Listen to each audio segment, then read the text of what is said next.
मगर ये पार्टियां राष्ट्रीय नहीं बन पाई। यहाँ पे एक बात मैं ऐड करना चाहूंगा कि आप बिल्कुल आम आदमी पार्टी को दूसरी पार्टियों के साथ ना रखें, वो एक मूवमेंट है।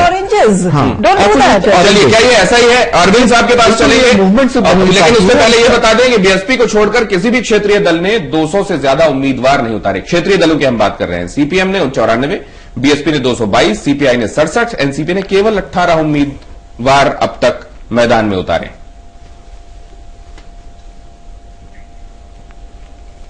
तो कुल मिलाकर फिर फैजल यही बात आती है, आप लोग कह रहे हैं कि एप्पल्स को ऑरेंजेस से कंपेयर मत कीजिए, मगर हम कंपेयर करने की बात नहीं, हम ये कह रहे हैं यहां पर कि महत्वाकांक्षा एक तुरंत दिल्ली में आए और उसके बाद लगा कि मौका मिल रहा है देश की राजनीति में छा जाने का, तो यहाँ के लोगों की जो कमिटमेंट है उनके प्रति वो बात कह रही है वो बिल्कुल सही है कि कहीं ना कहीं अरविंद केजरीवाल ने ऐसी कुछ चीजें कर दी जिससे ये लगने लगा कि ही इज इन हरी, जल्दबाजी में। अगर वो दिल्ली में तो सरकार बनानी नहीं चाहिए थी, जब बनाई थी सरकार तो कुछ दिन सरकार में रहे होते या किसी दूसरे को सत्ता देकर के अपने को मूवमेंट लीड करते, पार्टी का प्रसार प्रचार करते तो शायद बेहतर होता। एक और दूसरी बात यह है कि संयोग से ऐसा हुआ है कि 3 महीने पुरानी पार्टी थी और उसका पार्लियामेंट्री इलेक्शन तुरंत आ गया है, तो उनको अपना पूरा पैर जमाने की भी मौका नहीं मिला और उसके बाद ये इलेक्शन आ गया। इनको ये चाहिए था कि दिल्ली में अच्छा काम करके दिखाते, दिल्ली में सरकार बन गई थी, सारे लोगों को खुश करते, लेकिन अब जो हो गया लोग उनको लेकर के स्केप्टिज्म में डेवलप कर गया। लेकिन यहां एक बात और याद रखिए, मैं अभी भी दिल्ली से होता हुआ आ रहा हूं और सारे क्षेत्रों में गया इधर इस बीच में, कि एकदम ये नहीं समझिए कि पूरा लोगों का मोह भंग हो गया है।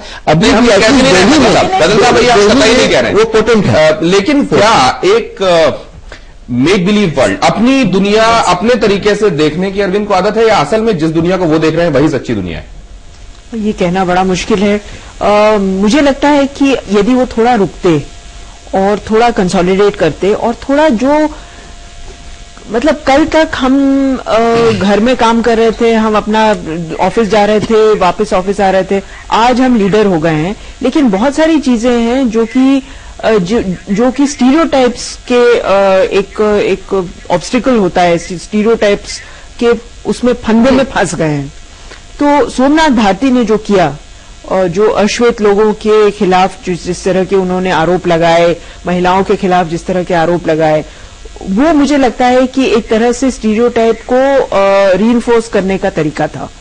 और आम आदमी पार्टी ने हर चीज को बहुत ज्यादा क्लैरिटी से, बहुत ज्यादा पारदर्शिता से, बहुत ज्यादा क्रिटिकलिटी से नहीं देखा, और इसकी वजह से बहुत सारी चीजें ऐसी निकल के आई जो कि हम देखना नहीं चाहते हैं राजनीति में, लेकिन हमें साफ दिखाई दे रही हैं आम आदमी पार्टी के बारे में। तो मुझे लगता है कि यदि वो प्रैक्टिकल पॉलिटिक्स में रह के, दिल्ली में रह के, चाहे बेशक वो इस्तीफा दे देते, लेकिन अगर जब तक ये चीजें साफ नहीं हो जाती हैं तब तक आप एक पार्टी के रूप में नहीं फंक्शन कर सकते। आप कह रहे हैं, इसमें मैं कुछ ऐड करना चाहूंगी। हम जो कह रहे हैं कि उनको दिल्ली में रह के कुछ दिन काम करना चाहिए था, प्रूव करना चाहिए था, बट दिल्ली की सत्ता वाज नॉट हिज पर्पस। वो खुद भी कह चुके हैं कई बार, और ये हमने फील किया है कि उनका कहना है कि वो पॉलिटिक्स किस तरीके से होती है उसको चेंज करना उनका मकसद था। व्यवस्था परिवर्तन की बात करते हैं, सत्ता परिवर्तन नहीं। लेकिन जब ये जन लोकपाल की बात होती है, स्पिरिचुअलिज्म के लिए तो आए नहीं है, सत्ता के लिए, सत्ता की पॉलिटिक्स कर रहे हैं। पॉलिटिक्स होती किस लिए है? आप सत्ता की पॉलिटिक्स करेंगे, बात स्पिरिचुअलिटी की करेंगे तो ये तो समझ में नहीं आता।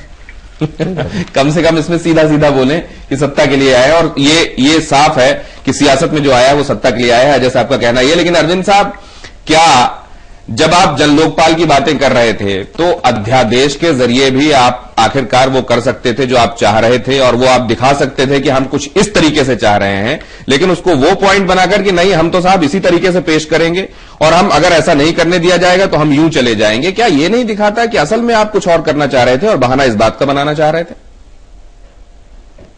मुझे तो सलमान खान याद आ रहे हैं कि मैं करूं तो रासलीला है, तुम करो तो कैरेक्टर ढीला है।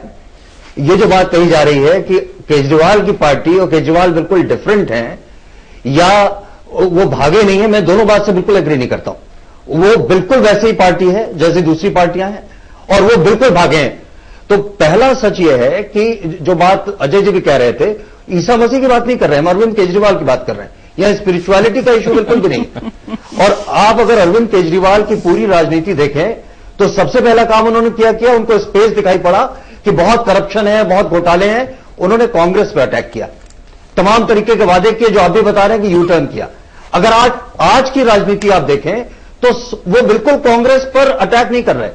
उनको मालूम है कि इस समय सबसे बड़ा जो दल दिखाई पड़ रहा है वो बीजेपी दिख रहा है, उन्होंने अपना सारा फोकस वहां कर दिया है। वो बिल्कुल एक स्ट्रैटेजी से काम कर रहे हैं। और जो बात कही जा रही है कि वो भागे नहीं है, पहला सच अगर आप देखिए 6 महीने का समय था, हिंदुस्तान का संविधान ये प्रोवाइड करता है कि उनकी सरकार गिराई नहीं जा सकती थी। अगर वो वाकई गवर्नेंस देने की स्थिति में थे, जो भी कमिटमेंट कर रहे थे उसको पूरा करने के लिए 6 महीने कोशिश करते। दूसरी बात जो आप कह रहे हैं कि ऑर्डिनेंस लाया जा सकता था, ऑर्डिनेंस ला करके वो कोशिश करते। तीसरी बात, कांग्रेस बीजेपी वो कह रहे थे कि हम इसको पास कराएंगे, उनको आप मौका तो देते। हम ये कैसे प्रिज्यूम कर ले रहे हैं कि नहीं वो तो पास ही नहीं होने देते। आप उस रास्ते से ले जाते तब वो गिर जाता, आपके पास एक क्रेडिबल एक्सप्लेनेशन होता कि मेरा ये मेन प्रोजेक्ट था, ये पास नहीं हुआ। और जिसको लेके आप पॉलिटिक्स में आते शायद उसे रख पाते, आपका ये कहना है। लेकिन जो आप कह रहे हैं कि जो उनके मुख्य मुद्दे थे, देखिए दिल्ली से भागने की चर्चा हो रही है, बदले वो दिल्ली से ही नहीं भागे। क्या हम ये अगर कहें तो गलत होगा कि दिल्ली से ही नहीं, वो मुद्दों से भागे। जब वो आए थे तो करप्शन की बात करते थे। वो कौन से करप्शन की बात करते थे? जिससे आम आदमी जूझ रहा है, वो घूस तंत्र की बात करते थे। लेकिन बाद में आने के बाद अब उस घूस तंत्र को वो भूल गए हैं। आम आदमी जिस करप्शन को झेल रहा है उसे भूल गए। वो आज कॉर्पोरेट करप्शन की बात करते हैं, बड़े बड़े कॉर्पोरेट घरानों के नाम देते हैं वो। तो थोड़ा सा उनका नजरिया बदला है। नहीं, बिल्कुल सही कह रही हैं आप कि जब वो एक प्रतिरोध की भाषा लेकर के आए थे और उनको गवर्नेंस की भाषा का पता नहीं था कि जब हम चलाएंगे, जब शासन में आएंगे तो क्या होगा। कहते हैं ना कि लोहे का स्वाद अगर पूछना हो तो कैसा है लोहा, तो घोड़ा का स्वाद जानता है।